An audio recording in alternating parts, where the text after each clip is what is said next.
عالما قديرا حيا قيوما سميعا بصيرا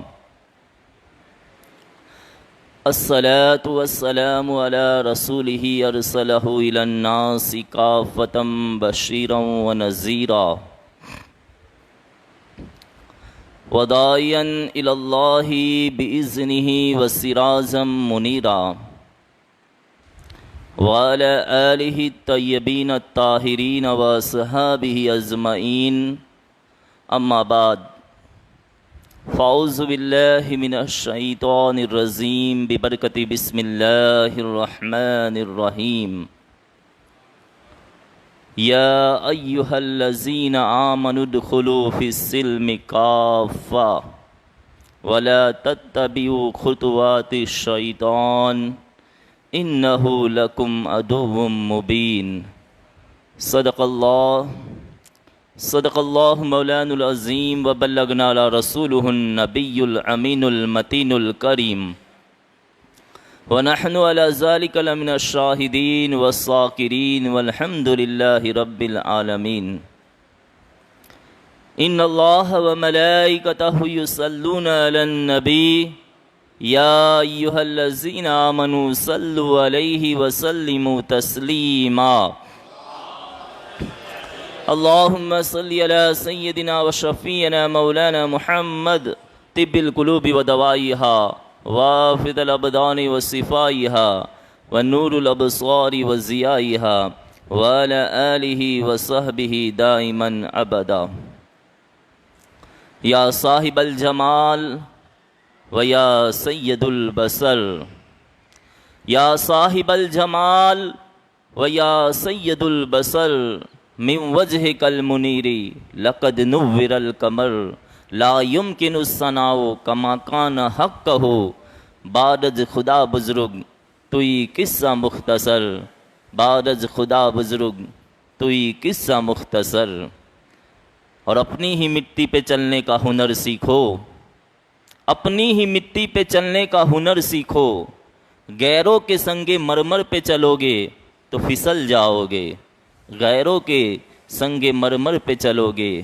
تو پھسل جاؤ گے شاہ است حسین بادشاہ است حسین شاہ است حسین بادشاہ است حسین دین است حسین دی پناہ است حسین سرداد نداد دست در دست یزید حقا کے بنائے لا الہ است حسین حقا کے بنائے لا الہ است حسین معزز سامعین کرام ایک مرتبہ بآواز بلند درود پاک کی دالیاں نچھاڑ کرے اور پڑھے اللہم صلی علی سیدنا و صفینا مولانا محمد طب القلوب و دوائیہا وافیت الابدان و صفائیہا ونور الابصار و ضیائیہا وعلی آلہ و صحبہ دائما ابدا معزز سامعین کرام جہاں گناہ بخشوانے کا موقع ہو تو گناہ بخشوا لینے چاہیے یا نہیں ہے کہ نہیں جہاں گناہ بخشوائے جا رہے ہیں میرے آقا صلی اللہ علیہ وسلم ارشاد فرماتے ہیں جو دین سیکھنے کے لیے اپنے گھر سے چلا دین سیکھنے کے لیے اللہ تبارک و تعالیٰ اس کے گناہوں کی بخشش فرما دیتا ہے یہ شہدائے کربلا کی محفلیں یہ دین سیکھنے کا ذریعہ ہے کیونکہ جس دین کی حفاظت کے لیے میرے امام نے اپنا سب کچھ قربان کر دیا اسی مقصد کو زندہ یادگار کربلا سمجھو حسین ابن علی کی زندگی کا مدعا سمجھو دین کی خاطر شریعت کے احکام کی بقا کی خاطر میرے امام نے اپنا سب کچھ قربان کر دیا اور دنیا والوں کو پیغام دیا اے دنیا والوں یہ دین بڑا قیمتی ہے اس دین کی قدر کرنا اس دین کی حفاظت کرنا اس دین پر عمل کرنا میں نے جس آیت کریمہ کو تلاوت کرنے کا شرف حاصل کیا ہے رب تبارک و تعالیٰ قرآن مجید میں ارشاد فرماتا ہے یا ایہا الذین آمنوا ادخلوا فی السلم کافہ کہ اے ایمان والو اسلام میں پورے کے پورے داخل ہو جاؤ ولا تتبعوا خطوات الشیطان اور شیطان کے بتائے ہوئے راستے پر نہ چلو. اِنَّهُ لَكُمْ عَدُوٌّ مُّبِينٌ، کہ بے شک وہ تمہارا کھلا ہوا دشمن ہے، ایک دم ظاہر دشمن ہے. شیطان ہمارا دشمن ہے. کون شیطان کو دوست کہتا ہے؟ لیکن پھر بھی شیطان کی دشمن کی بات سب کوئی مان رہے آج، کیونکہ شیطان جو ہے نا گناہوں کا راستہ بڑا خوبصورت بنا کر پیش کرتا ہے. ہم سمجھتے ہیں یہ تو بہت اچھا راستہ ہے، لیکن وہ جہنم کی طرف لے جانے والا راستہ ہوتا ہے. قرآن کہتا ہے یا ایھا الذین آمنوا ادخلوا فی السلم کافۃ ولا تتبعوا خطوات الشیطان انہ لکم عدو مبین. اے ایمان والو، اے ایمان والو، ایمان جو ہے نا، جتنے بھی اہل ایمان ہے اس روئے زمین پر، اس دنیا میں جہاں جہاں ایمان والے بستے ہیں، وہ سب ہمارے بھائی ہے. کیونکہ قرآن بھی ہمیں ایمان والا کہہ کے مخاطب کر رہا ہے، اللہ تعالیٰ مخاطب کر رہا ہے یا ایھا الذین آمنوا. اہل ایمان ایک قوم ہے، ہماری قومیت ایمان ہے. کل مسلم اخوہ، ہر مسلمان آپس میں بھائی بھائی ہے. یہ ایمان، یہ قرآن ہمیں تعلیم دے رہا ہے کہ جتنے بھی دنیا میں ایمان والے بستے ہیں، کلمہ گو ہے، سب ہمارے بھائی ہے. اور بھائی کے ساتھ کیسا سلوک ہونا چاہیے، ایک بھائی اپنے بھائی کے ساتھ کیسے زندگی کے معاملات طے کرتا ہے، یہ ہمیں دین سکھاتا ہے. قرآن کہتا ہے یا ایھا الذین آمنوا ادخلوا فی السلم کافۃ. اے ایمان والو، اسلام میں پورے کے پورے داخل ہو جاؤ. کافۃ. آج کل جو مسلمان ہیں نا، جزوی طور پر ہم اسلام پر عمل کرتے ہیں. ہماری زندگی میں اسلام جزوی طور پر نظر آتا ہے، کلی طور پر نظر نہیں آتا. قرآن کہتا ہے یا ایھا الذین آمنوا ادخلوا فی السلم کافۃ. اے ایمان والو، اسلام میں پورے کے پورے داخل ہو جاؤ. ہم نماز تو پڑھتے ہیں، ساتھ میں جھوٹ بھی بولتے. ہم روزہ تو رکھتے ہیں، ساتھ میں غیبت چگلی وغیرہ بھی کرتے ہیں. ہم زکوٰۃ بھی دیتے ہیں، ساتھ میں رشوت بھی لے لیتے ہیں، کسی کا مال بھی ہڑپ لیتے ہیں. حج تو کرتے ہیں، لیکن رشتہ داروں کے ساتھ ہماری انبن ہے، قطع تعلق ہم نے کیا ہوا ہے، رشتے کاتے ہوئے ہیں. میرے آقا کی حدیث ہے، مصطفیٰ جان رحمت صلی اللہ علیہ وسلم نے فرمایا جو رشتے کاٹتا ہے، جو رشتے توڑتا ہے، وہ جنت کی خوشبو بھی حاصل نہیں کر پائے گا. اور یہ جناب حج کرنے جا رہے ہیں، نہ کوئی بہن کو پوچھنے والا ہے، نہ کوئی ماں کو پوچھنے والا ہے. ایسے بھی دنیا میں لوگ ہیں. تو اس قرآن کہتا ہے یا ایھا الذین آمنوا ادخلوا فی السلم کافۃ. اے ایمان والو، اسلام میں پورے کے پورے. ہم جزوی طور پر اپنی مرضی سے اسلام کو اپنا رہے ہیں. قرآن کہتا ہے ایسا نہیں چلے گا.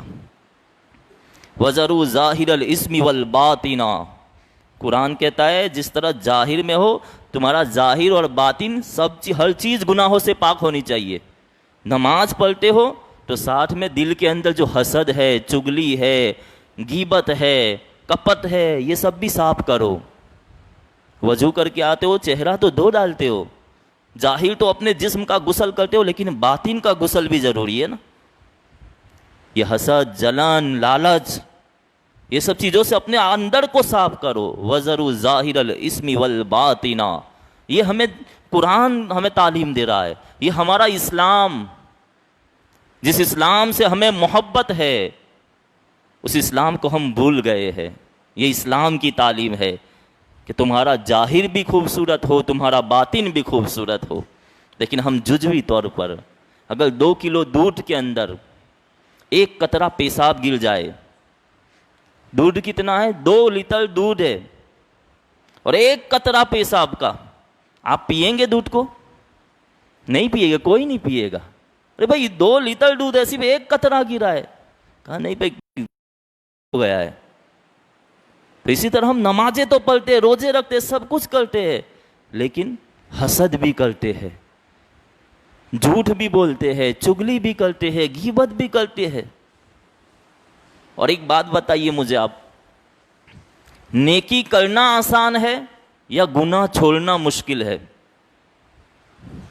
نیکی کرنا آسان ہے، گناہ چھوڑنا بڑا مشکل ہے۔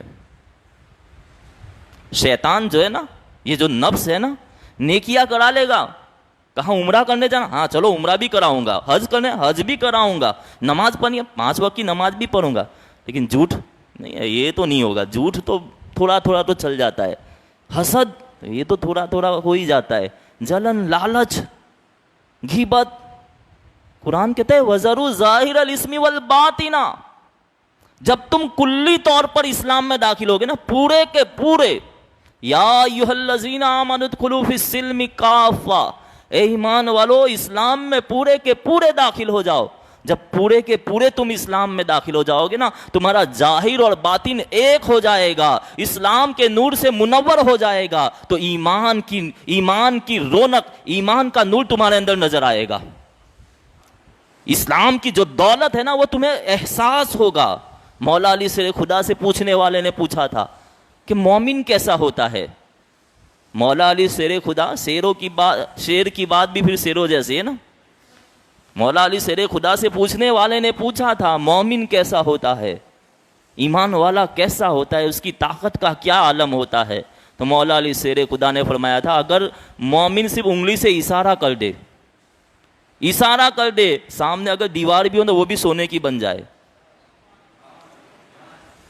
وہ سامنے دیکھا کہ سامنے کی دیوار سونے کی بن گئی تھی مولا علی شیر۔ ایسے ایک روایت میں نے سنی ہے کہ مولا علی شیر خدا یہ فرماتے، یعنی ایمان میں اتنی طاقت ہے۔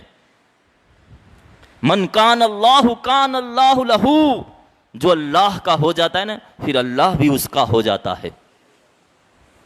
لیکن آج ہم جزوی طور پر اسلام پر عمل کر رہے ہیں۔ اسلام تم سے چاہتا ہے، قرآن یہ چاہتا ہے، یا ایھا الذین آمنوا ادخلوا فی السلم کافہ، اے ایمان والو اسلام میں پورے کے پورے داخل ہو جاؤ۔ ولا تتبعوا خطوات الشیطان، شیطان کے راستے پر مت چلو۔ یہ شیطان بڑا خوبصورت راستہ بتائے گا، لیکن وہ راستہ کدھر جا رہا ہوگا؟ جہنم کی طرف جا رہا ہوگا۔ گناہوں کو خوبصورت بنا کر تمہارے سامنے پیش کرے گا۔ یہ شیطان کی عادت ہے۔ کیوں؟ انہ لکم عدو مبین، وہ تو کھلا ہوا دشمن ہے۔ اولاد آدم سے ازل سے اسے دشمنی چلی آ رہی ہے، شیطان کی اور اولاد آدم کی، تو وہ تمہارا کھلا ہوا دشمن ہے۔ اس کے بتائے ہوئے راستے پر نہ چلو۔ مولا حسین کی بارگاہ میں ایک شخص آیا، میرے امام کی بارگاہ میں ایک نوجوان، کہا مجھے زندگی میں کامیاب ہونے کا کوئی اصول بتائیے۔ تو مولا حسین نے کہا دیکھ میری تلوار پہ جو لکھے اسے اپنا لے۔ 4 اصول میں نے بتائے تھے نا کل، 3 بتائے تھے، 4 اصول ہے۔ الرزق مقسوم، رزق لکھا ہوا ہے، تقسیم کر دیا گیا۔ جس کا رزق، اللہ نے سب کا رزق تقسیم کر دیا ہے، دانے دانے پر سب کا نام۔ جب تک اس کے نصیب کا دانہ وہ کھائے گا نہیں، دنیا سے جانے والا نہیں ہے۔ دوسری لائن میں لکھا تھا الحریص محروم، جو لالچ کرتا ہے، جو لالچی ہے، وہ محروم رہتا ہے، اللہ اس سے چھین لیتا ہے۔ جو لالچ کرتا ہے نا، اسے چھین لیا جاتا ہے۔ تیسری لائن میں لکھا تھا البخیل مذموم، جو بخیلی کرتا ہے، کنجوسی کرتا ہے، وہ ہر جگہ ذلیل ہوتا ہے، رسوا ہوتا ہے۔ مولا حسین کی بارگاہ میں، مولا حسین اپنے گھر میں تھے، باہر ایک شخص آیا اور جو چلا کے گالیاں بکنے لگا مولا حسین کو۔ اللہ اکبر! ایک شخص باہر مولا حسین کے گھر کی باہر کھڑے ہو کے چلا کے نازیبا الفاظ بول رہا ہے۔ مولا حسین جلدی باہر آئے، کیا ہوا تجھے، کیا پریشانی ہے؟ لگتا ہے تو بھوکا ہے، چل میرے گھر میں آ کے کھانا کھا لے۔ کہا مجھے بھوک نہیں ہے، الٹا سیدھا بولنے لگا، بہت زیادہ اس نے بد کلامی کی۔ آپ کا جو غلام تھا مولا حسین کا، کہا امام اجازت دیجیے، ابھی میں اس کو سیدھا کر دیتا ہوں۔ کہا نہیں، اسے بھی تو پتہ چلے یہ علی کے بیٹے سے بات کر رہا ہے، یہ فاطمہ کے بیٹے کی چوکھٹ پر آیا ہے۔ کہا یہ لگتا ہے تیرے گھر میں کچھ پریشانی ہے، لیکن وہ بکتا ہی جا رہا ہے، چلا چلا کے گالیاں بد کلامی کر رہا ہے، یہاں تک کہ ماں فاطمہ الزہرا کی شان میں بھی بد کلامی کی، مولا علی شیر خدا کی شان میں بھی اس نے غلط بیانی کی، بد زبانی کی۔ مولا حسین نے کہا لگتا ہے یہ بہت زیادہ پریشان ہے، غلام سے کہا جاؤ میرے گھر کے اندر 50,000 اشرفیہ رکھی ہوئی ہے، سونے کے سکے، 50,000 اشرفیہ، جاؤ لے جاؤ اور اسے عطا کر دو۔ وہ حیران، کہا میں خطا پہ خطا کر رہا ہوں، میں انہیں برا بھلا کہہ رہا ہوں، خطا پہ خطا کر رہا ہوں اور یہ عطا پہ عطا کر رہے ہیں۔ مولا حسین کہتے ہیں تجھے کس سے سامنا ہے؟ علی کے بیٹوں کے پاس تو آیا ہے، فاطمہ کی دہلیز پہ تو آیا ہے، یہاں تو دوست ہے، یہاں دشمنوں کو بھی خالی نہیں کیا جاتا، لے جا تیری کچھ پریشانی ہوگی، جا تو لے جا۔ قدموں میں گر گیا، مجھے معاف کر دیجئے۔ آج مجھے پتا چلا ہے کہ جو سید ہوتے ہیں بڑے سخی ہوتے ہیں، سید کبھی کنجوس نہیں ہوتے، سید جو ہوتے ہیں نا، جو علی کے اولاد ہوتے ہیں، جو فاطمہ کے بیٹے ہوتے ہیں، وہ بڑے سخی ہوتے ہیں، بڑے لجپال ہوتے ہیں۔ یہ لجپال گھرانہ ہے، قدموں میں گر گیا۔ میرے حسین نے اپنی زندگی کے 4 اصول بنائے، الرزق مقسوم، سب کا رزق تقسیم کر دیا گیا ہے، الحریص محروم، جو لالچ کرے گا اللہ اس سے چھین لے گا، البخیل مذموم، جو بخیلی کرے گا وہ ہمیشہ ذلیل و خوار ہوگا۔ اور تیسری لائن تھی الحاسد مذموم، جو حسد کرے گا نا، حسد کرنے والا خود غم میں رہے گا، مغموم، الحاسد مغموم، جو حسد کرنے والا ہے ہر وقت پریشان رہے گا، بغیر آگ جلائے وہ جلے گا۔ ہوتے ہیں دوسرے، اس نے اتنا مکان بنایا، کس کو کاٹ ڈالا ہوگا، کہاں سے پیسے لایا ہوگا، ہوتے ہیں جلنے والے جلتے ہیں۔ میرے امام نے اپنی زندگی کے 4 اصول بنائے، فرماتے الحاسد مغموم، اسے جو حاسد ہوتا ہے خود اپنی ہی آگ میں جلتا رہتا ہے، دوسروں کا دیکھا نہیں جاتا۔ ہمارے معاشرے میں بھی ایسے لوگ ہوتے ہیں، کسی نے اچھی گاڑی لے لی، دل میں تو بہت جلن ہوتی ہے، کہاں سے اتنے پیسے لاتا ہے، کیا کرتا ہے، کیا ہے؟ ارے بھائی کسی کا اچھا کام ہوتا ہے تو مجھے مبارکباد دو، سبحان اللہ کہو، ماشاء اللہ۔ حاسد کی جو نظر ہوتی ہے بڑی خطرناک نظر ہوتی ہے، حاسد کی نظر اس لیے کہا گیا کہ بہت ساری چیزیں، سب کو مت، بہت ساری چیزیں میں اس پر آگے گفتگو کروں گا، لیکن میرے امام نے کیسے اصول بنائے ہیں۔ میرے امام نے اس نوجوان سے کہا یہ 4 اصولوں پر تو عمل کر لے گا تیری زندگی بدل جائے گی، تو زندگی میں کامیاب ہو جائے گا۔ الرزق مقسوم، رزق سب کا لکھا جا چکا ہے، سب کا تقسیم کر دیا گیا ہے، جس کے نصیب کا ہے اسے ضرور ملے گا۔ یہ جو میں واقعہ بیان کر رہا ہوں نا، اپنی عورتوں کو جا کر، اپنی بیویوں کو جا کر، اپنی بیٹیوں کو جا کر ضرور سنائے۔ ابو عبد الرحمن ایک مزدور ہے، ابو عبد الرحمن مزدوری کرتے ہیں، صبح اٹھے مزدوری کے لیے جانے لگے، بیوی تھی نا پیچھے پیچھے آئی دروازے تک چھوڑنے، اور دروازے کی دہلیز پر کھڑی ہو کر کہتی ہے فی امان اللہ، یہ ابو عبد الرحمن اللہ تمہیں اپنی امان میں رکھے۔ ایسی نیک بیویاں پہلے ہوتی تھی، ہے کہ نہیں؟ آج کی بیویاں کے بارے میں کیا پتا ہے، بس ماڈرن ہو گئی ہے نا سب۔ پہلے کی بیویاں، ارے مائیں ایسی ہوتی تھی، جب بیٹا گھر سے باہر نکلتا تھا ماں سر پہ ہاتھ رکھ کر دعائیں دے کے باہر بھیجتی تھی، جہاں میرے بیٹے اللہ تیری حفاظت کرے، اللہ تجھے اپنی امان میں رکھے، اللہ تجھے نظر بد سے بچائے۔ پہلے کی مائیں ایسی ہوتی تھی، جب بچہ باہر سے نکلتا تھا دعائیں دے کے بھیجتی تھی، اور وہ بچہ جب باہر نکلتا تھا بازاروں میں، راستے میں نوکری کے لیے، اگر راستے میں شیطان مل گیا، شیطان نے دگدگی بجائی، لیکن وہ ماں کا چہرہ یاد آ جاتا تھا اسے، وہ ماں کی دعائیں یاد آ جاتی تھی، ماں کی دعائیں اسے مصیبتوں سے بچا لیا کرتی تھی۔ لیکن آج تو مائیں بچوں کو صرف اٹھ پتانگ بکتی ہی رہتی ہے، ایسا نہیں کہ اپنی اولاد کے لیے دعا، ماں کی دعا اللہ بہت جلدی قبول کرتا ہے نا اولاد کے لیے۔ پہلے کی بہنیں ایسی ہوتی تھی کہ میرا بھائی اگر نوکری پہ جا رہا ہے تو بہن اپنے بھائی کے لیے دعائیں دیا کرتی تھی، جاؤ بھائی فی امان اللہ۔ ابو عبد الرحمن گھر سے نکلے ہیں مزدوری کرنے کے لیے، نیک بیوی، گھر سے باہر دہلیز پر کھڑی ہو کے جا کہتی ہے اے ابو عبد الرحمن جاؤ فی امان اللہ، اللہ تمہیں اپنی امان میں رکھے۔ ابو عبد الرحمن اب مزدوری کرنے کے لیے نکلے، پورا دن گھومے، کہیں مزدوری نہیں ملی۔ شام ہوئی، لوٹ کے گھر واپس آئے، تھکے ہوئے تھے۔ بیوی سے کہا ذرا کھانا نکالو، بھوک لگی ہے۔ اب بیوی کا جواب سنیے۔ بیوی نے کہا صبح تو میں نے آپ کو بتایا تھا کہ گھر میں کھانے کا کچھ بھی نہیں ہے، گھر میں کھانے کا کچھ بھی نہیں ہے۔ اب شوہر پریشان، ابو عبد الرحمن پریشان، لیکن بیوی ایسی ہونی چاہیے۔ میری ماں اور بہنوں کو یہ باتیں بتائیے گا، آپ انہیں سمجھائیے گا کہ اسلام میں ایسی خواتین بھی گزری ہے، ایسی نیک عورتیں بھی اسلام میں گزری ہے، جیسی صابر، ایسی اللہ کا شکر ادا کرنے والی۔ شوہر نے دیکھا کہ بیوی نے کہا نا کھانے کا کچھ بھی نہیں ہے، شوہر مایوس ہو گیا کہ میرے گھر میں کچھ بھی نہیں ہے۔ تو بیوی نے جواب دیا اے میرے شوہر، اے ابو عبد الرحمن، آپ پریشان کیوں ہوتے ہیں؟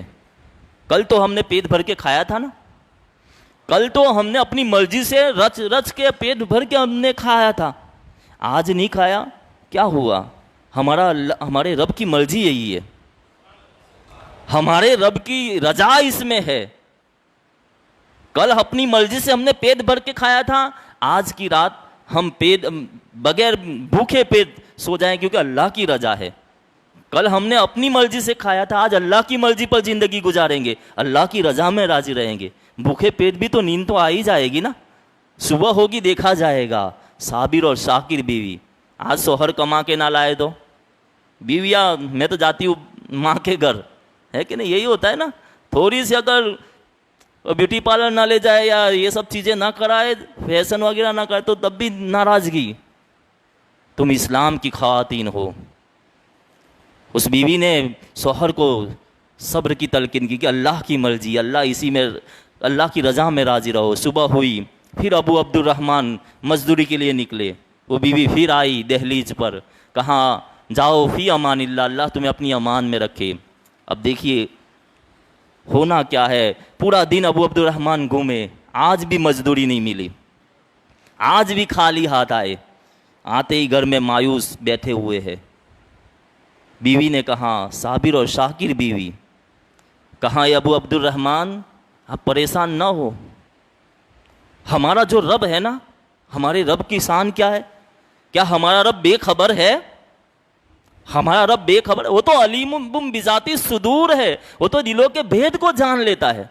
وہ تو کل حضرت موسیٰ کا واقعہ دکھایا تھا میں نے، 4 پتھر ٹوٹے ہیں، اس میں سے ایک کیڑا نکلا ہے، اور وہ بھی اللہ اسے بھی رزق دے رہا ہے۔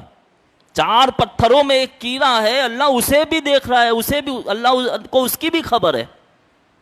اے ابو عبد الرحمن، کیا ہمارا رب بے خبر ہے؟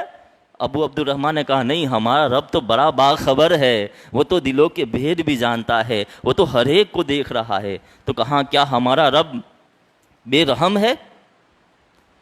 جو ہمارا رب ہے، ہمارا خدا ہے، کیا وہ بے رحم ہے؟ کہا نہیں، ہمارا رب بے رحم نہیں، وہ تو رحمان ہے، وہ تو رحیم ہے، وہ تو چرند و پرند ہر ایک کو رزق دے رہا ہے۔ وہ رب کائنات بڑا مہربان ہے، وہ رب العالمین ہے، وہ بے رحم کیسے ہو سکتا ہے؟ کہاں کیا ہمارا رب بے بس ہے؟ بیوی اپنے شوہر کو سمجھا کیسے رہی ہے؟ کہا اے ابو عبد الرحمن، کیا ہمارا رب بے بس ہے؟ کہا نہیں، ان اللہ علی کل شیء قدیر، وہ تو ہر چیز پر قدرت رکھنے والا ہے۔ ہمارے رب کی شان کیا ہے؟ ان اللہ علی کل شیء قدیر، وہ ہر چیز پر قدرت رکھنے والا ہے۔ بیوی کہتی ہے شوہر نامدار، اے ابو عبد الرحمن، جب ہمارا رب بے خبر نہیں، ہمارا رب بے رحم نہیں، ہمارا رب بے بس نہیں، اس کا مطلب جانتے ہو کیا ہے؟ اس کا مطلب یہ اللہ کی رضا اس میں ہے، اللہ ہمیں کوئی اونچا مقام دینا چاہتا ہے، اللہ ہمارے ایمان کو آزمانا چاہتا ہے کہ میں انہیں ابھی تک نعمتیں دیتا رہا، کیا 2 دن انہیں بھوکھا رکھ کر ان کے ایمان کا امتحان نہ لے لوں، ان کی آزمائش نہ کروں؟ اے ابو عبد الرحمن گھبرائیے نہیں، ہمارا رب بڑا مہربان ہے، نہ وہ تو بے خبر ہے، نہ بے رحم ہے، نہ بے بس ہے، بس ہمیں کوئی اونچا مقام دینا چاہتا ہے، وہ ہمارے ایمان ایمان کی آزمائش لینا چاہتا ہے، بس صبر کر لو، اللہ ہمارے لیے کوئی نہ کوئی راستہ نکال لے گا۔ دوسری رات بھی ایسے گزری، صبح ہوئی، پھر ابو عبد الرحمن نکلے روز مزدوری کے لیے، وہ صابر و ساکر بیوی پھر دہلیز پر آئی، آگے کہتی ہے فی امان اللہ، واپس جانے لگی، پھر ابو عبد الرحمن کو آواز دی، یہ ابو عبد الرحمن قریب آؤ۔ کہا کیا ہوا؟ کہا بات دراصل یہ، اگر آج بھی مزدوری نہ ملے نا، 2 دن تو ہو گئے مزدوری نہیں ملی ہے، کچھ کما کے نہیں لائے ہو، اگر آج بھی تیسرے دن بھی مزدوری نہ ملے، خالی ہاتھ لوٹ آنا، لیکن حرام کا لقمہ لے کر مت آنا۔ اللہ اکبر، حرام کی روزی لے کر گھر میں داخل مت ہونا۔ یہ کیسی صابر و ساکر عورت تھی۔ آج کی بیویاں کہتی ہے نہیں، مجھے میری ڈیمانڈ پوری چاہیے، مجھے یہ چاہیے نہیں چاہے تم کہیں سے بھی لاؤ شوہر کو۔ اب بیچارہ شوہر یہ ایسے کورونا وائرس میں بھی کہاں سے بتک کے تمہارے لیے کما کے لاتا ہے۔ یہ میری ماں اور بہنوں کو سوچنا چاہیے نا، یہ پیسہ کمانا کوئی بڑا آسان نہیں ہے۔ جو لوگ محنت کرتے، مزدوری کرتے، نوکریاں کرتے، کتنی تکلیف اٹھاتے تب جا کے پیسے کماتے ہیں، اور گھر میں عورتوں کو تو سمجھتے ہیں ایسے ہی پیسے آ جاتے ہیں۔ خدا را اس کی قدر کیجیے، اللہ نے دولت دی ہے تو ناشکری نہ کرے، اس کی قدر کرے۔ یہ ایسی عورتیں تھیں اسلام کی جن کی گودوں میں محمد بن قاسم پیدا ہوتے تھے، جن کی گودوں میں طارق بن زیاد پیدا ہوتے تھے۔ یہ ایسی صابر و ساکر عورتیں تھیں جن کی گودوں کے اندر صلاح الدین ایوبی جیسے پیدا ہوتے تھے اور ٹگل غازی جیسے بندے پیدا ہوتے تھے۔ یہ آج کی ماں ہے، پھر کہاں ایسے بچے پیدا ہوگے؟ ضرورت ہے ہماری ماں اور بہنوں کو صبر اور شکر کرنے کی۔ یہ شہدائے کربلا کا پیغام بھی یہی ہے۔ شہدائے کربلا نے تو ہمیں صبر اور شکر ہی کا تو پیغام دیا ہے نا۔ اللہم رضن بقضائی کا، مولا تیری جو مرضی ہے اس پر میں راضی ہوں، یہ میرے امام کا قول ہے۔ مولا تیری رضا میں راضی ہوں، تیری رضا پہ سب کچھ قربان۔ تو ہمیں بھی چاہیے، یہ محرم الحرام کا یہ پیغام ہے، کربلا کا پیغام، کہ ہر حال میں صابر اور شاکر رہے۔ میرے امام کا پہلا اصول جو تلوار پہ لکھا تھا میرے امام نے، الرزق مقسوم، اللہ نے سب کا رزق تقسیم کر دیا ہے، تمہارے نصیب کا تمہیں ضرور مل کر رہے گا۔ جس طرح موت ہر ایک کو آنی ہے نا، موت جس طرح تمہارا پیچھا کرتی ہے، اسی طرح تمہارا رزق بھی تمہارا پیچھا کرے گا۔ وہ ایک شخص بس کچھ دینے کے لیے نکلا کہ کوئی غریب مل جائے، کوئی ایسا آدمی مل جائے ضرورت مند، میں اتنے پیسے کسی ضرورت مند کو دے دوں۔ باہر نکل ہی رہا تھا، ایک شخص آیا، اس نے جلدی سے اس کی نیت یہ تھی جو بھی باہر پہلا شخص ملے گا میں اسے یہ پیسے دے دوں گا۔ اب کہاں ڈھونڈوں گا غریب آدمی، کہاں مزدور آدمی، کوئی ضرورت مند ڈھونڈنے جاؤں گا؟ باہر نکلتے جو بھی پہلا شخص مل جائے گا میں اسے یہ پیسے دے دوں گا۔ جیسے ہی باہر نکلا ایک نوجوان کھڑا تھا، چور تھا، دیکھا کہ یہ آدمی کے ہاتھ میں پیسے ہے، جلدی سے آیا، پیسے لے کر یہ چلا گیا۔ میرے آقا کی حدیث ہے، میرے آقا فرماتے ہیں تھا اس کے نصیب کا، اب تھا اس کے نصیب کا، لیکن اگر تھوڑا صبر کرتا اسے حلال طریقے سے ملتا، لیکن اس نے بے صبری کی، یہ حرام طریقے سے اس نے حاصل کر لیا۔ تھا اس کے نصیب ہی کا، تمہارے لقم پیٹ میں جو جانے والا رزق ہے تمہارے نصیب ہی کا ہے، اب یہ تمہارے اوپر ڈیپینڈ ہے کہ تم اسے حلال طریقے سے حاصل کرتے ہو یا حرام طریقے سے۔ الرزق مقسوم، دوسرا اصول میرے امام کا، تلوار پہ لکھا ہوا ہے، میرے حسین کی تلوار پہ کیا لکھا ہے؟ الحریص محروم، لالچ کرنے والا اللہ اس سے چھین لیتا ہے۔ لالچ بڑی بری بلا ہے، لالچ بڑی بری بلا ہے، لالچ کرنی چاہیے۔ لالچ فاستبقوا الخیرات، قرآن کہتا ہے کہ نیکیوں میں لالچ کرو، نیکیوں میں جلدی کرو۔ کوئی 5 وقت کی نماز پڑھ رہا ہے، کہا میں تہجد بھی پڑھوں گا، یہ پڑھتا ہے تو میں بھی پڑھوں گا۔ اس نے یہ غریبوں کی مدد کرتا ہے، میں بھی اس کی غریبوں کی مدد کروں، یعنی نیکیوں میں نیکیاں حاصل کریں۔ یہ اتنے روزے رکھتا ہے، میں بھی اتنے روزے رکھوں گا۔ لالچ نیکیوں میں کرو، لیکن دنیا داری میں لالچ نہ کرو، لالچ بہت بری بلا ہے۔ وہ مشہور اللہ کے پیارے رسول صلی اللہ علیہ وسلم نے ارشاد فرمایا نا کہ لالچ انسان کو جہنم کی طرف لے جانے والی چیز ہے. لالچ میں انسان کا سب کچھ تباہ و برباد ہو جاتا ہے. اگر وہ ایک لبنان، مولانا روم بیان فرماتے یہ حکایت، مولانا روم بیان فرماتے لبنان کا ایک بادشاہ تھا. لبنان کا بادشاہ، اللہ نے اسے بڑی دولت دی تھی. کیسی دولت کہ جس طرح ہمارے گوداؤن میں اناج بھرا ہوتا ہے نا، یہ بادشاہ کے گوداؤن میں ہیرے جواہرات، سونے کے سکے، سب خزانہ بھرا ہوا ہے، بوریوں میں بھرا ہوا ہے. اور لبنان کے بادشاہ نے اعلان کر دیا تھا میری حکومت میں، میرے شہر میں کوئی بھی فقیر نہیں ہونا چاہیے، کوئی بھی مانگنے والا نہیں آنا چاہیے. جس کو کوئی بھی ضرورت ہو میرے پاس آئے. اللہ نے مجھے بڑی دولت دی ہے، میں تمہیں عطا کر دوں گا، سب کی ضرورت میں پوری کروں گا. کوئی بھی کسی سے مانگے گا نہیں، کوئی بھیک منگا مجھے نہیں چاہیے میرے شہر میں. لبنان کے بادشاہ، بڑا اللہ نے دولت دی تھی، گوداؤن بھرا پڑا تھا ہیرے جواہرات سے، سونے کی اشرفیوں سے. ایک بزرگ فقیر آیا شہر میں، سنا تھا کہ یہ بادشاہ کہتا ہے کہ کوئی مانگنے والا مجھے اچھا نہیں لگتا، کس کو ضرورت ہے میرے پاس آئے، میں اسے کی ضرورت پوری کروں گا. فقیر آیا، فقیر آ کے کہتا ہے کہ مجھے کچھ دو، میری ضرورت ہے. بادشاہ کہتا ہے میرے شہر میں فقیر مجھے ضرورت اچھے نہیں لگتے، بتاؤ تمہاری کیا ضرورت ہے، میں تمہاری ہر ضرورت پوری کروں گا. کہا زیادہ نہیں ہے، بس یہ میرا کٹورا ہے، یہ کٹورے کو بھر دو. یہ میرا جو کٹورا ہے، یہ جو کاسا ہے، یہ فقیر کا کاسا ہے، اسے بھر دو. بادشاہ کہتا ہے تم میری توہین کر رہے ہو، تم میرا مذاق اڑانے کے لیے آئے ہو. ارے اللہ نے مجھے بہت دولت دی، تم دوسری کچھ ڈیمانڈ کرو، کچھ بنگلہ مانگو، اچھی چیز مانگو، دولت مانگو، خزانہ مانگو. یہ کیا تم اتنا چھوٹا سا کاسا، یہ میری توہین ہے.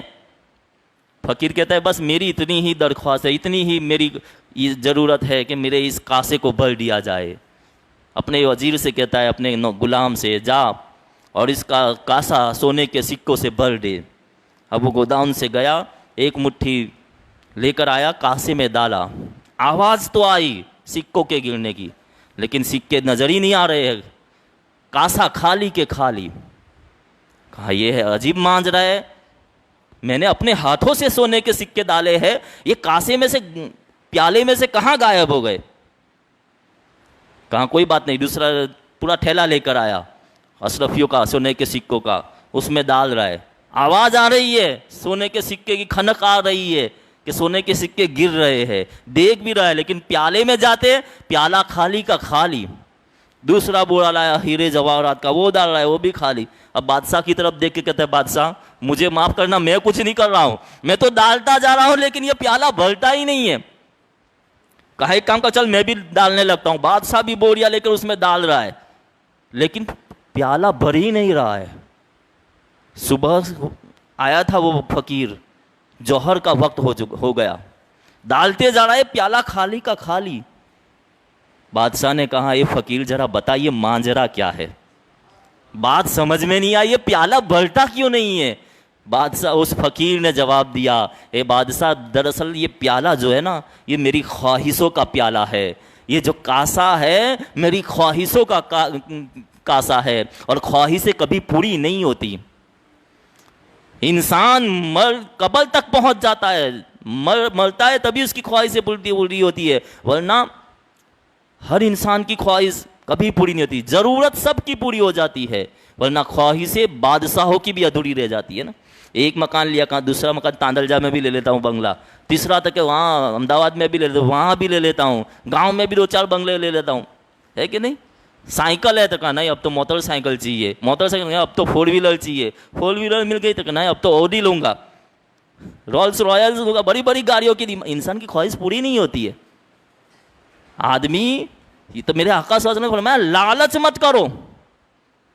انسان کو لالچ گناہوں کی طرف لے جاتی ہے. آج جو ذرا دیکھیے یہ پوری دنیا کے اندر کرائم بڑھ رہا ہے، جرم بڑھ رہا ہے. یہ جرم کے بڑھنے کی وجہ کیا ہے؟ لالچ. الحرص محروم، جو لالچ کرے گا نا وہ نقصان میں رہے گا. لالچ کرنے والے سے چھین لیا جائے گا، لیکن انسان ہے دولت کے پیچھے لالچ، اتنی لالچ کہ لوگ رشوت کھاتے ہو گئے۔ یہ رشوت نے پورا معاملہ بگاڑ دیا ہے، دیش کی ارتھ ویوستھا کو خراب کر دیا ہے رشوت کے بارے۔ اور رشوت کا نام کیا دے دیا ہے؟ تحفہ۔ بات کچھ غلط تو نہیں کر رہا ہوں میں اصلاحی بات کر رہا ہوں۔ یہ امام حسین ہی کی کربلا لے کر جاؤں گا انشاءاللہ، آپ کو کربلا پہنچاؤں گا ضرور، پورے واقعات بتاؤں گا امام حسین کی زندگی کے، کربلا کے، لیکن آپ کو پہلے تیار کر لوں وہاں تک پہنچانے کے لیے، آپ کا ذہن دماغ سب پہنچ جائے، پھر کربلا سننے میں مزہ آئے گا نا۔ کربلا کو سمجھنا ہر ایک کے بس کی بات نہیں ہے، پہلے وہ ذہن تیار کرنا پڑتا ہے کربلا کو سننے کے لیے۔ بات تھوڑی کڑوی ہوتی ہے، تھوڑی اصلاحی ہوتی ہے۔ جو ماں ہوتی ہے نا، ماں نہیں چاہتی کہ میرے بیٹے کو کڑوی چیز کھلاؤں، لیکن جب بیمار ہوتا ہے بچہ تو ڈاکٹر کو کہتی ہے اچھی سی دوا دے دو، بھلے کڑوی ہو، خود پکڑ کے پلا دیتی ہے ماں، کیونکہ میرا بیٹا اچھا ہو جائے۔ تو باتیں اصلاحی کرنی ضروری ہے۔ آج ہمارا جو معاشرہ ہے، رشوت اسے جرموں کے نام لوگوں نے بدلے، گناہوں کے نام بدل گئے۔ رشوت کو کیا نام دے دیا؟ گفٹ، تحفہ ہے یہ تو، ہے کہ نہیں؟ گپ سپ کو کیا نام دے دیا؟ چگلی کو، غیبت کو گپ سپ کر کے بیٹھے ہم تو۔ جھوٹ کو اپنے ٹیلنٹ کا نام دے دیا، کسی کو چیٹ کر دیا، کہا میرے پاس ٹیلنٹ ہے۔ یہ رشوت جس نے کھوکھلا کر دیا ہے پورا، جس کے پاس پیسہ ہے، آج پولیس بھی اس کا کچھ نہیں کر سکتی، نہ عدالت اس کے، جس کے پاس پیسہ ہے بڑے سے بڑا وکیل خرید لے گا اور وہ بچ جائے گا، یا تو پھر جرمانہ دے کے، پیسہ ہے تو جرمانہ دے کے وہ خود بچ جائے گا۔ حضرت عمر فاروق کی عدالت یہ تھی، جرمانہ نہیں، سزا تو سزا، کیوں جب تک سزا نہیں ہوگی دوسرے لوگ کیسے اس سے عبرت حاصل کریں گے؟ آج تو جس کے پاس پیسہ ہے اسے نہ قانون کا خوف ہے، نہ پولیس کا خوف ہے، نہ کسی چیز کا خوف ہے، جانتا ہے نا کہ سب کچھ بکے ہوئے ہے۔ یہاں تو ہر کوئی بکتا ہے، چپراسی سے لے کر جج تک، یہاں سب بکتے ہیں، بس قیمت لگانی آنی چاہیے۔ تم قیمت لگاؤ، ہر کوئی بکے گا، مولوی بھی بکتا ہے، فتویٰ بھی بکتا ہے، تقویٰ بھی بکتا ہے۔ اس دنیا کے بازار میں سب کچھ بکتا ہے، کیونکہ لوگوں نے ماحول ایسا بنا ہے، رشوت کا نام تحفہ کر دیا ہے، گفٹ کر دیا ہے۔ اس پر ایک واقعہ میں آپ کو سناؤں۔ حضرت عمر فاروق، حضرت عمر ابن خطاب رضی اللہ تعالیٰ عنہ، آپ کا دور حکومت ہے، آپ نے سعید بن عامر رضی اللہ عنہ کو گورنر بنایا، ایک صوبے کا گورنر بنایا، اور وہ سعید بن عامر گورنر تھے۔ حضرت عمر فاروق وہاں دیکھنے گئے کہ چلو دیکھ کے آؤں کیسی گورنری کر رہے ہیں۔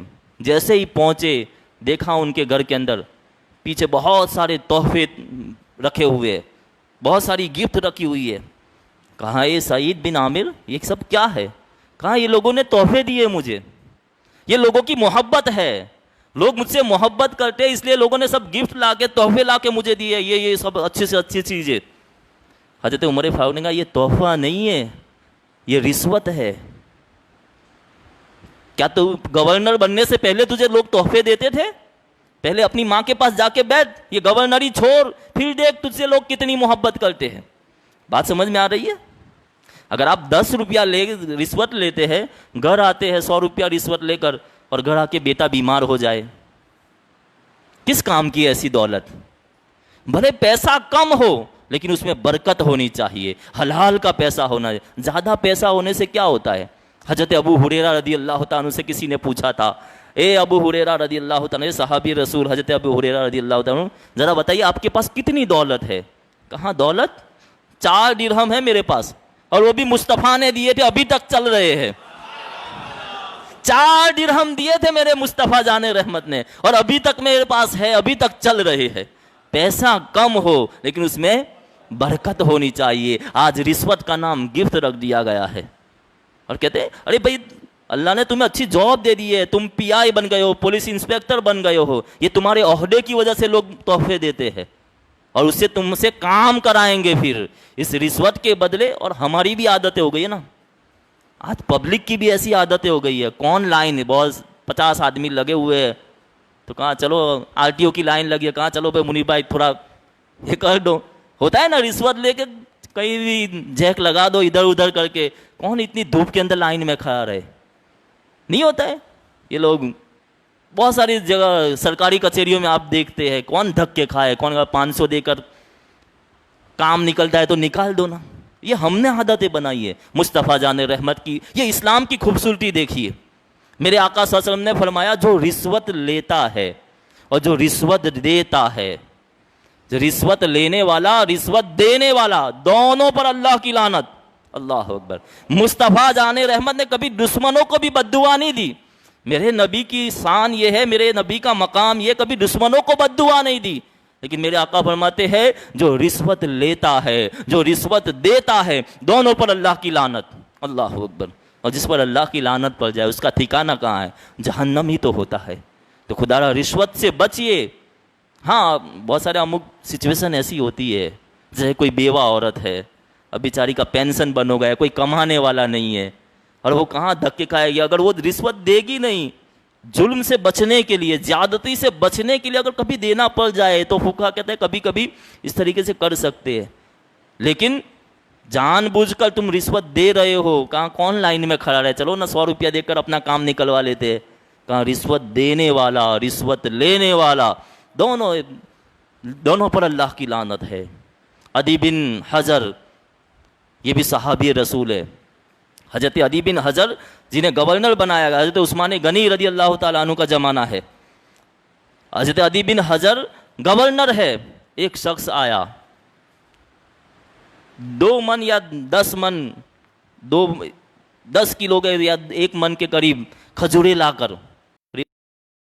کہاں کھجوروں کا توپلا لا کر, پورے کھجورے لا کر رکھ دی ان کے پاس. عدی بن حجر آئے, حضرت عثمان غنی کا دور خلافت ہے.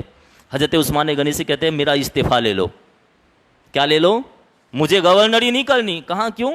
کہا ایک شخص آیا اور مجھے وہ رشوت کا کھجوروں کا بورا لا کر میرے پاس رکھ گیا ہے. تو کہا تم نے رشوت لی؟ حضرت عثمان غنی پوچھ رہے ہیں تم نے رشوت لی؟ کہا میں نے لی نہیں ہے. وہ آ کے رکھ کے چلا گیا, میں نے نہیں لی ہے. تو کہا تم نے لی نہیں پھر استعفیٰ کیوں دے رہے ہو؟ تم نے رشوت لی ہی نہیں تو پھر استعفیٰ کا کیا مطلب؟ کہا میں استعفیٰ اس لیے دے رہا ہوں کہ اس کے ذہن میں یہ بات آئی کیسے, میں مصطفیٰ جان رحمت کا غلام, میں رشوت لے کیسے سکتا ہوں, اس نے سوچا کیسے, اس لیے میں اب گورنری نہیں کروں گا, استعفیٰ دے رہا ہوں. ایسے مسلمان تھے پہلے کے مسلمان, ایسے تھے. اور آج کے مسلمان بس آنے دو, کہاں وہ تو 500 نہیں, میں تو 1000 سے کام کروں گا, تمہارا کرانا ہو تو کراؤ. آج کے مسلمان ایسا جواب دیتے ہیں. خدا را رشوت اللہ کی لعنت ہے, بہت بری بلا ہے. الحریص محروم, میرے امام نے تلوار پہ لکھا تھا جو لالچ کرے گا اللہ اس سے چھین لے گا, اللہ اس سے چھین لے گا. بہت سارے واقعات ہیں.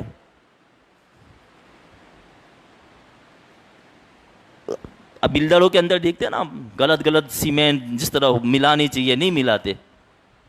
جو بلڈنگ بنتی ہے, کنسٹرکشن لائن ہوتی ہے, پھر ہوتا ہے 10 سال بھی نہیں ہوتے بلڈنگ دھڑام سے گر جاتی ہے. بریج, کتنے بریجوں کے اپنے نیوز روزانہ نیوز پڑھتے, کہیں نہ کہیں کوئی بریج گر گیا ہے, کتنے لوگ دب کے مر گئے, کتنے لوگوں کی جانیں گئی ہے. یہ کس وجہ سے ہوتا ہے؟ کیونکہ جس کو کانٹریکٹ دیا گیا ہے نا اس نے ایمانداری سے کام نہیں کیا, اور دینے والے سب نیچے چپرا سیلے سے لے کر اوپر تک جو فائل جاتی ہے نا وہ سب رشوت سے رشوت جسے تحفے کا نام دیا گیا ہے, یہ کھاتے کھاتے سب کام ختم ہو جاتا ہے. کتنوں کی آہیں لگتی ہے. پھر رشوت سے بچنا چاہیے کہ نہیں بچنا چاہیے؟ آج تو ڈاکٹروں کا بھی حال یہی ہے.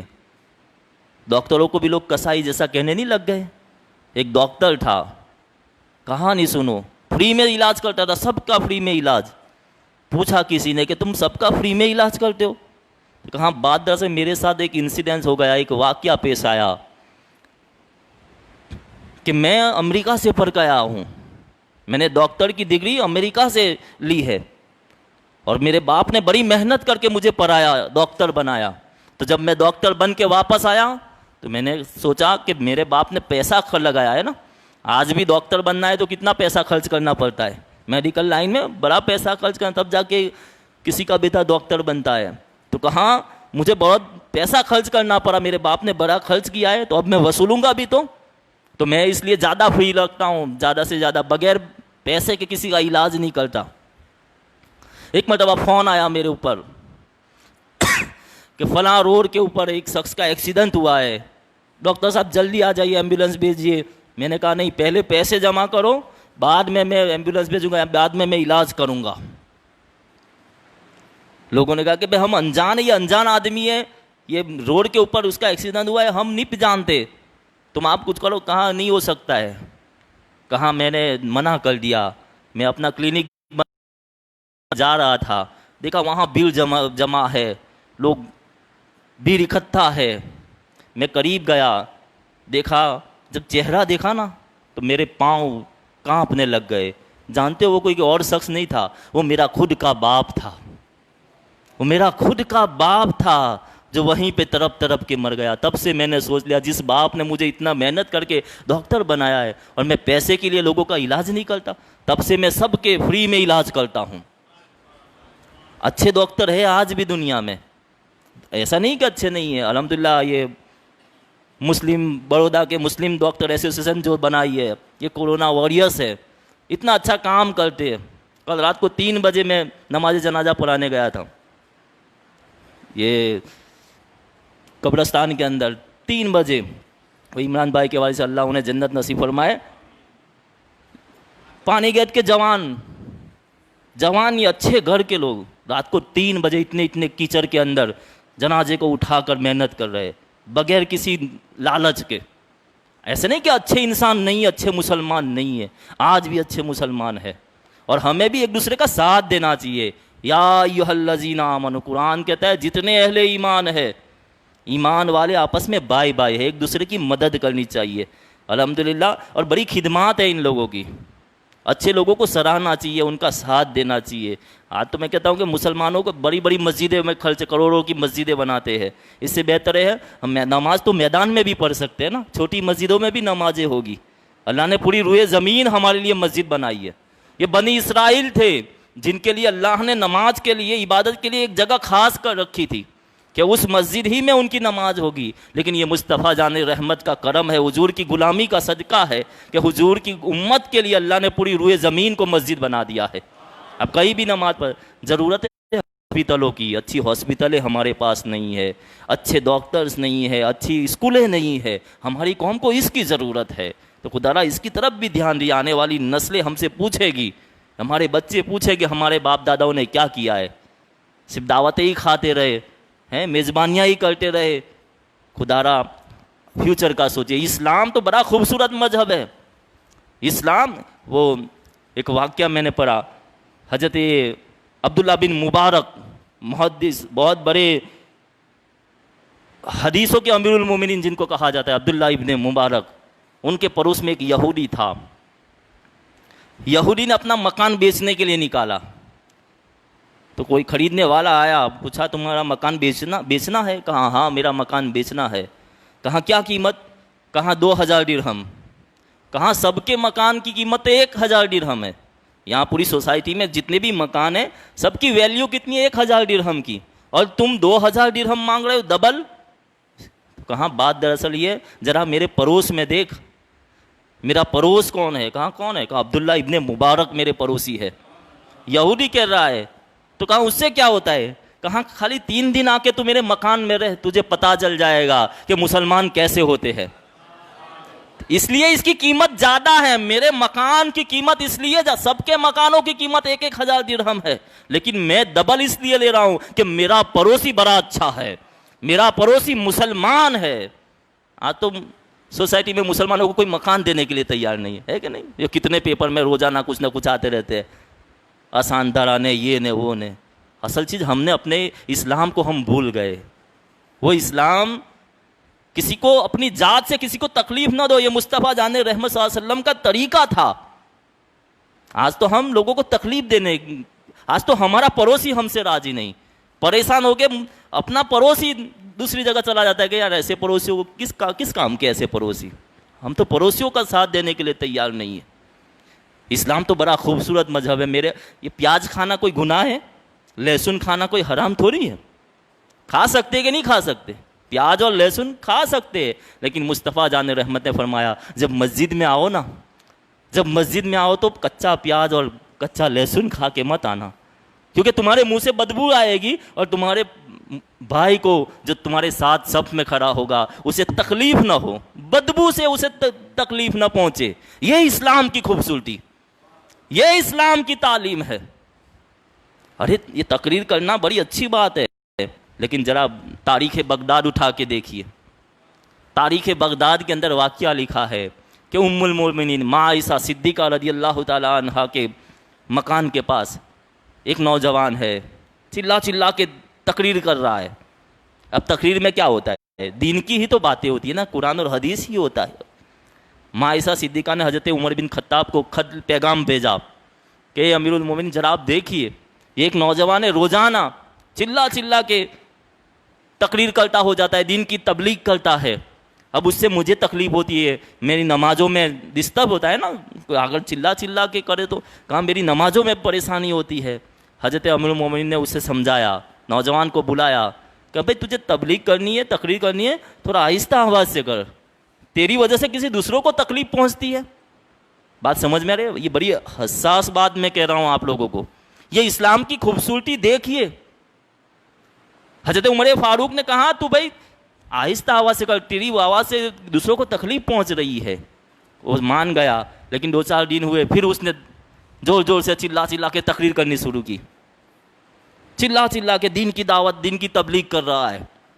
ام المومنین ماں عائشہ صدیقہ نے پھر پیغام بھیجا حضرت عمر فاروق کے پاس کہ آپ ذرا اس کو دیکھیے، نوجوان اتنے زور زور سے چلاتا ہے، دین کی تبلیغ کرتا ہے، تقریریں کر رہا ہے کہ میری نمازوں میں ڈسٹرب ہوتا ہے، میرے قرآن کی تلاوت میں، میرے وظائف میں تکلیف ہو رہی ہے. حضرت عمر فاروق اب کیا کیا، ڈنڈا اٹھا کے آئے.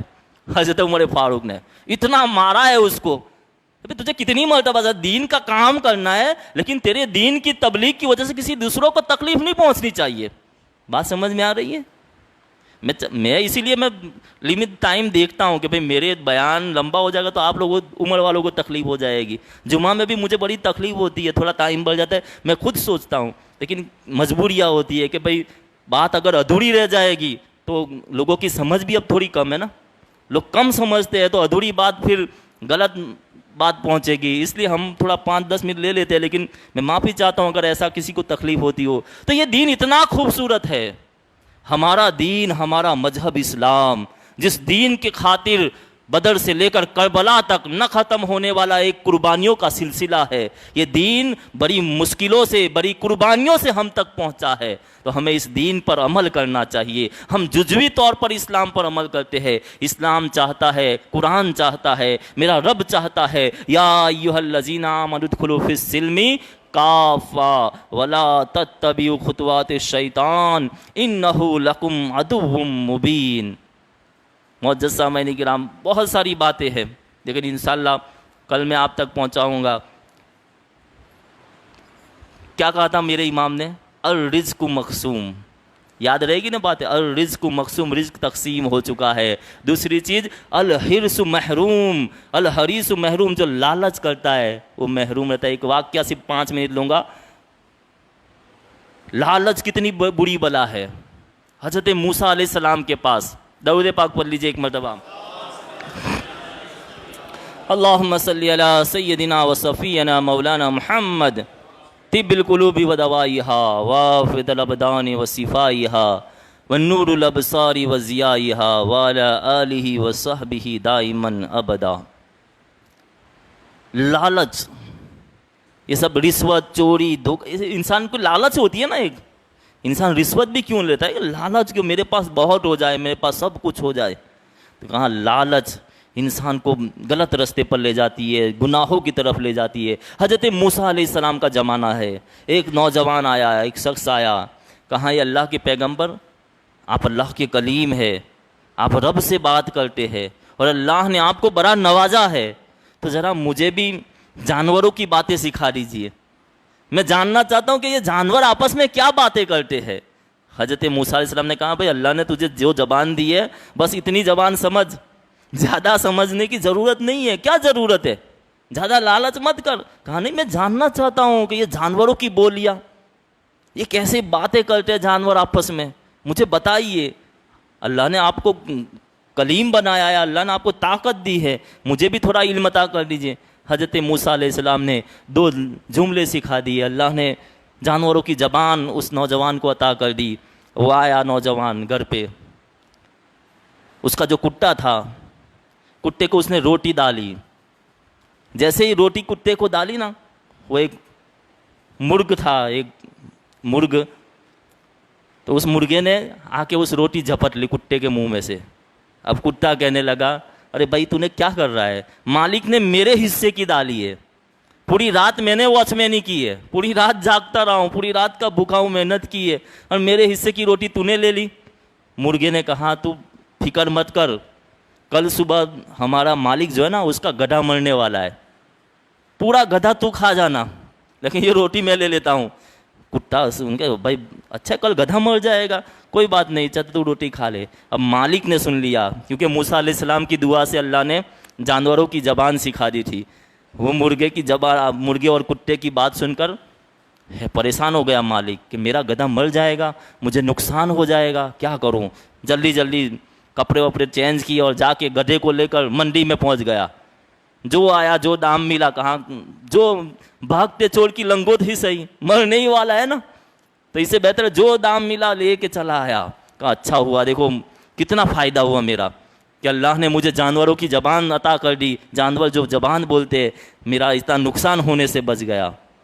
اب لالچ کہاں لے کے جاتی ہے. صبح اٹھا, پھر ایک روٹی کتے کو ڈالی. جیسے ہی کتے نے منہ مارنے گیا, وہ مرغا آیا, اس نے جھپٹ لی روٹی کتے کے منہ کے پاس سے. کتا کہنے لگا, بھائی کل بھی تو نے روٹی لے لی, تو کہتا تھا کہ گدھا مرے گا, لیکن گدھا تو دکھتا ہی نہیں ہے, یہ گدھا کہاں چلا, گدھا تو ملتا ہی نہیں ہے, اور آج بھی تو نے روٹی لے لی, پوری رات واچ مین ہی میں کرتا ہوں اور تو کھا جاتا ہے روٹی. مرغا کہنے لگا, پریشان مت ہو, آج ہمارے مالک کی گائے مرنے والی ہے, آج گائے جانے والی ہے, پوری گائے تو کھا جانا. کتا کہتا ہے ایسا ہے, کوئی بات نہیں. اب مالک نے سنا, پریشان, آج گائے کی باری ہے. جلدی جلدی بازار میں گیا, گائے کو لے کر جو بھی قیمت ملی لے کے چلا آیا. بھئی مرنے والی اس سے بہتر ہے جو قیمت مل جائے. المختصر دوسرے دن پھر روٹی ڈالی, پھر وہی واقعہ, مرغے نے فوراً روٹی جھپٹ لی. کتا کہا, بھئی تیسرا دن ہے, کل بھی تو نے کہا گائے مرنے والی ہے, لیکن گائے بھی غائب ہو گئی, گائے بھی نظر نہیں آ رہی ہے. مرغا کہنا, کوئی گھبرا مت, آج تو گھوڑا مرنے والا ہے, ہمارے مالک کا جو گھوڑا ہے نا, آج گھوڑا مرنے والا ہے, کل صبح پیٹ بھر کے تو کھا لینا. مالک اور حیران, جلدی جلدی صبح ہوئی, گھوڑے کو بھی بیچ آیا. تیسرے دن پھر روٹی ڈالی, مرغے نے پھر تیسرے دن, چوتھے دن مرغے نے روٹی نہیں لی. کتا حیران, بھائی آج روٹی کیوں نہیں کھا رہا ہے. مرغا کہتا ہے تو کھا لے, مجھے نہیں کھانی. کہاں کیوں؟ کہاں آج مجھے غم ہے. کہاں کسی, کہا آج ہمارا مالک مرنے والا ہے, آج ہمارا مالک جانے والا ہے, اس لیے مجھے غم میں مجھے روٹی نہیں کھانی ہے. اب وہ مالک حیران, بڑے صاحب میں اپنے آپ کو کہاں بیچنے جاؤں گا. پہنچا موسیٰ علیہ السلام کے پاس, اے اللہ کے پیغمبر, اے اللہ کے کلیم, میری حفاظت کیجئے. کہاں کیا ہوا, کہاں واقعہ ایسا ایسا ہوا. جانور باتیں کرتے, پہلے دن کہاں کہ گدھا مرنے والا ہے, میں نے گدھے کو بیچ دیا. دوسرے دن گائے مرنے والی ہے, میں نے گائے کو بھی بیچ دی. تیسرے دن کہنے لگے, جانور باتیں کرتے کہ گھوڑا مرنے والا ہے, میں نے گھوڑا بھی بیچ دیا. آج آپس میں بات کر رہے کہ میں مرنے والا ہوں, مجھے مرنا نہیں ہے, مجھے بچائیے. موسیٰ علیہ السلام نے کہا کہ تجھے میں نے بتایا تھا, اللہ نے جو دیا ہے اس میں راضی رہ, اللہ کی رضا میں راضی. لیکن تو نے جانوروں کی بولیاں سیکھنے کا تجھے بڑا شوق تھا, اب بھگت تجھے بڑا شوق تھا, تجھے لالچ ایسی آ گئی. تیرے گھر میں اللہ نے ایک موت کا واقع ہونا لکھا تھا, تیرے گھر میں ایک میت ہونے والی تھی, ایک کو مرنا تھا, اور وہ تیری آفت جانوروں پہ چلی جاتی.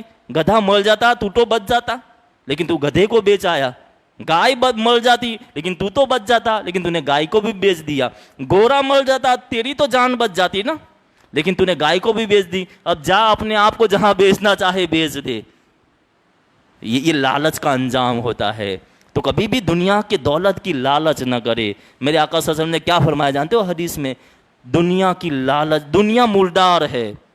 لفظ دیکھیے مصطفیٰ جان رحمت صلی اللہ علیہ وسلم کے, کیا حسین تعلیم ہے. یہ اسلام کی خوبصورتی, اسلام کی اچھی تعلیم. مصطفیٰ جان رحمت صلی اللہ علیہ وسلم نے فرمایا کہ دنیا ایک مردار ہے, اور اس کو حاصل کرنے والا کتا ہے. جو مرے ہوئے جانور ہے اس کو کون نوچتا ہے, کتے ہی تو نوچتے ہیں نا.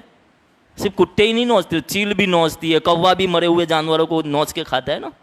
بہت سارے ایسے جانور ہیں جو مرے ہوئے جانوروں کو کھا لیتے ہیں. لیکن حضور نے کس کا لفظ استعمال کیا؟ کتے کا.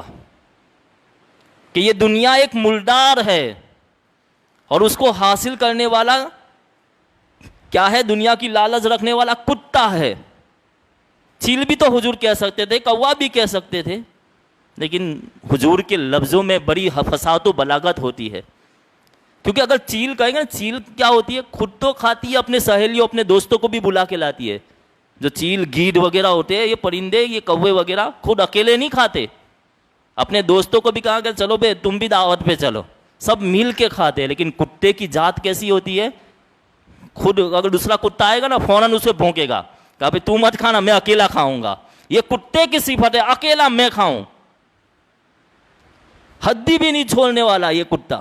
ایسی کتے کی ذات ہوتی ہے. تو حضور نے کہا کہ یہ دنیا ایک ملدار ہے اور اس کو حاصل کرنے والا کتا ہے. کتے کی صفت ہوتی ہے، خود کھا بھی نہیں سکتا پھر بھی دوسروں کو نہیں کھلائے گا.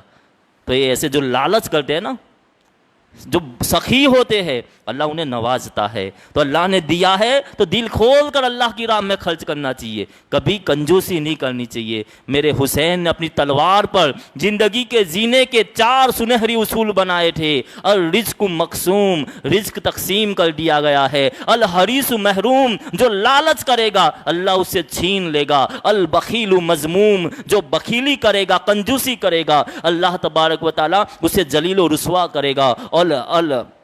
الحاسد مذموم مغموم، الحاسد مغموم، جو حسد کرنے والا ہے وہ اپنی ہی آگ میں جلے گا. اللہ نے کسی کو دولت دی ہے تو بھئی اللہ نے اس کا نصیب اچھا رکھا ہوگا. اللہ کے انصاف پر تم کیوں اعتراض کرتے ہو؟ اللہ نے کسی کو دیا ہے تو راضی رہنا چاہیے، کسی کا دیکھ کے جلنا نہیں چاہیے. کیونکہ حسد کرنے والا اپنی ہی آگ میں جلتا رہتا ہے، اپنی ہی قبر کو خراب کرتا ہے، اپنی ہی آخرت کا ٹھکانہ جہنم بناتا ہے. اللہ تعالی ہمیں اللہ پر بھروسہ، رزق کے بارے میں اللہ پر بھروسہ کرنے والا بنائے، اور حرص لالچ سے اللہ ہماری حفاظت عطا فرمائے، اور کسی چیز بخیلی سے ہمیں اللہ بچائے. اللہ ہمیں سخاوت عطا فرمائے، سخی بنائے. اور تیسری سے اللہ ہمیں حسد سے بچائے، جلن سے بچائے. یہ امام حسین کے 4 اصول، اللہ تعالی ہمیں اس پر عمل کرنے کی توفیق عطا فرمائے.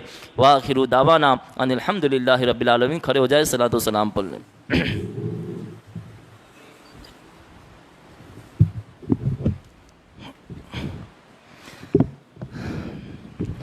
میرے حسین تجھے سلام، میرے حسین تجھے سلام، میرے حسین تجھے سلام، میرے حسین تجھے سلام. السلام یا حسین، السلام یا حسین، السلام یا حسین.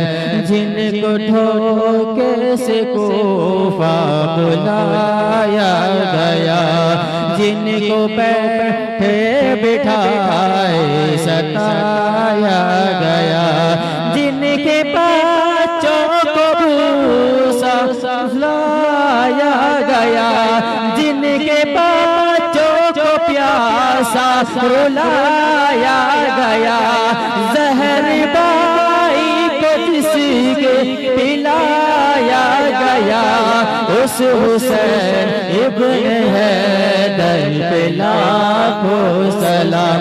میرے حسین تجھے سلام، میرے حسین تجھے سلام، میرے حسین تجھے سلام، میرے حسین تجھے سلام. السلام یا حسین، السلام یا حسین، السلام یا حسین. کر چکا وہ حبیب اپنی حجت تمام، لے کے اللہ اور اپنے نانا کا نام. کوفیوں کو سنایا تو خدا کا کلام کوفیوں کو سنایا خدا کا کلام اور فدا ہو گیا شاہ خیر الانام اس حسین ابن حیدر پہ لاکھوں سلام میرے حسین تجھے سلام میرے حسین تجھے سلام میرے حسین تجھے سلام میرے حسین تجھے سلام السلام یا حسین السلام یا حسین السلام اتنا کرم شاہ امم ہو خالی روح سے بدن ہو آپ کے شہر کا کفن ہو اور مدینے میں دفن ہو یا نبی سلام علیکہ یا رسول سلام علیکہ یا حبیب سلام علیکہ صلوات اللہ علیہ الصلاة والسلام علیک یا رسول اللہ الصلاة والسلام علیک یا حبیب اللہ الصلاة والسلام علیک یا نور محمد مصطفیٰ صلی اللہ تعالیٰ علیہ وسلم کریمہ کار سجا بندہ نواز مالک و مولا بے نیاز اپنے حبیب پاک صاحب الاولاق جناب احمد مصطفیٰ محمد مصطفیٰ صلی اللہ علیہ وسلم کے صدقے طفیل مولا کریم ہم گنہگاروں نے امام علی مقام امام حسین کی یاد میں یہ محفل سجائی ہے مولا اس محفل میں جتنے لوگ حاضر آئے ہیں جتنے لوگ اپنے گھروں میں بیٹھ کے اس محفل کو دیکھ رہے ہیں مولا وہ بھی اس محفل میں شامل ہے مولا ان تمام کی مولا حاضری کو قبول فرما لے مولا تو کریم ہے کرم کر دے مولا تو رحیم ہے رحم کر دے مولا کریم ہمارے گناہوں کی بخشش عطا فرما مولا جانے انجانے میں بڑی خطائیں ہوئی ہے بڑے گناہ ہوئے ہیں لیکن مولا امام حسین کی محبت میں ہم دین سیکھنے کے لیے دین کی تعلیم حاصل کرنے کے لیے ہم یہاں محفل میں حاضر آئے ہیں مولا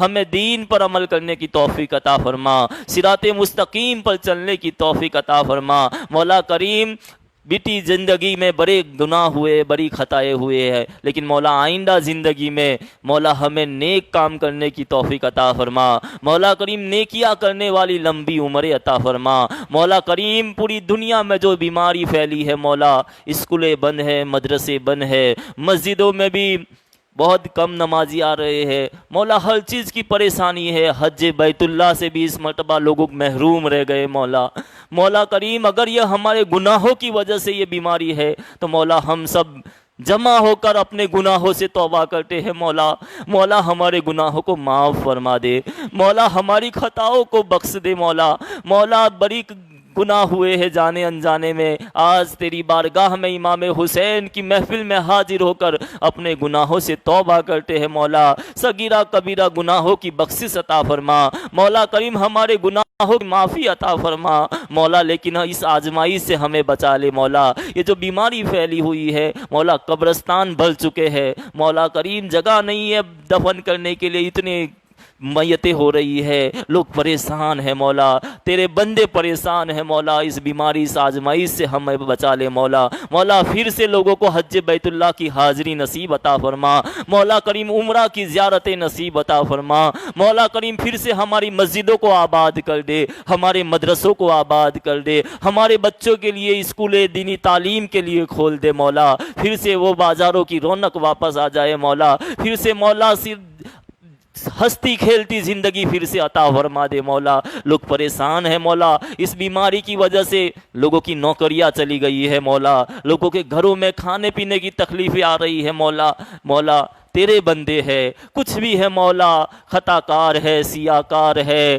گنہگار ہے، کچھ بھی ہے مولا، لیکن تیرے محبوب کے امتی ہے مولا، اپنے محبوب کی امتیوں کی لاج رکھ لے مولا، ان اٹھے ہوئے ہاتھوں کی لاج رکھ لے مولا، اس بیماری کی آزمائش سے مولا ہمیں بچا لے مولا، جو لوگ بے روزگار ہے مولا انہیں رزق حلال عطا فرما، رزق حلال میں بے پناہ برکتیں عطا فرما، میرے مولا جو پریشان حال ہے ان کی پریشانیوں کو دور فرما دے مولا، جو ہاسپٹلوں میں ہے بڑے پریشان ہے، طرح طرح کی بیماریوں میں مبتلا ہے مولا، مولا ان سب کو شفائے کاملہ عاجلہ عطا فرما، مولا کریم جو بے اولاد ہے مولا امام حسین کے علی اصغر کے صدقے مولا، مولا اولاد بہت بڑی نعمت ہے مولا، لیکن جن لوگوں کو تو نے محروم رکھا ہے اولاد کی نعمت سے، آج جس محفل کے صدقے مولا جو بے اولاد ہے انہیں نیک اولاد عطا فرما مولا، مولا تیرے خزانوں میں کمی کیا ہے مولا کریم، حسنین کی شہادت کا صدقہ عطا کر دے، شہدائے کربلا کی شہادت کا صدقہ عطا کر دے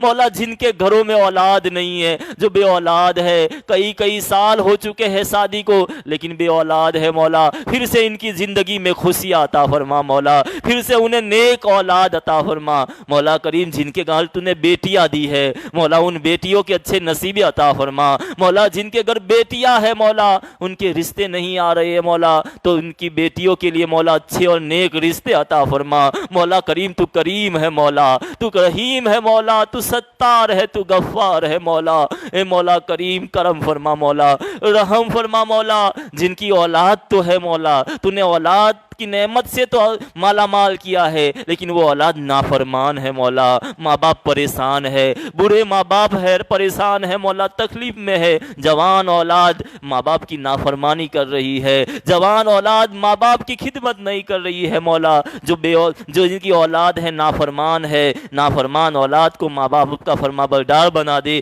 ماں باپ کی خدمت کرنے والا بنا دے مولا، مولا کریم ہمارے جو عمر والے لوگ ہیں ان کی زندگی میں ان کی صحت و تندرستی عطا فرما، جو اس مسجد کے نمازی ہے مولا ان کی عمر میں برکتیں عطا فرما، انہیں صحت و تندرستی عطا فرما مولا کریم، اس مسجد کو آباد کرنے میں لوگوں نے بڑی خدمتیں کی ہے، بڑی رات جاگ کر مولا اس مسجد کے لیے لوگوں نے چندہ اکٹھا کیا ہے، بڑی محنت کی ہے اس مسجد کو بنانے میں، تیرے گھر کو بنانے کے لیے مولا، ان سب کی خدمات کو قبول فرما لے مولا، مولا ان کی خدمات کو اپنی بارگاہ میں قبول فرما، سب کے گھروں میں خیر و برکت نازل فرما، رحمتوں کا نزول فرما، سب کے گھروں میں صحت و تندرستی عطا فرما مولا کریم، تمام کو زمینی آسمانی بلاؤں سے محفوظ فرما مولا، خاتمہ ایمان پر فرما، مرتے وقت کلمہ نصیب عطا فرما مولا کریم، مرتے وقت کلمہ نصیب عطا فرما، اور مولا تجھے کرم کرتے نہیں لگتی بار، نہ ہو تجھ سے مایوس امیدوار، ان اللہ و ملائکتہ یصلون علی النبی یا ایھا الذین آمنوا صلوا علیہ وسلموا تسلیما، اللهم صل على سيدنا وصفينا مولانا محمد كما تحب وترضى بأن تصلي عليه صلاة وسلام عليك يا رسول الله صلى الله تعالى عليه وسلم، حسبنا الله نعم الوكيل نعم المولى ونعم النصير، وأفوض أمري إلى الله إن الله بصير بالعباد برحمتك يا أرحم الراحمين، بحق لا إله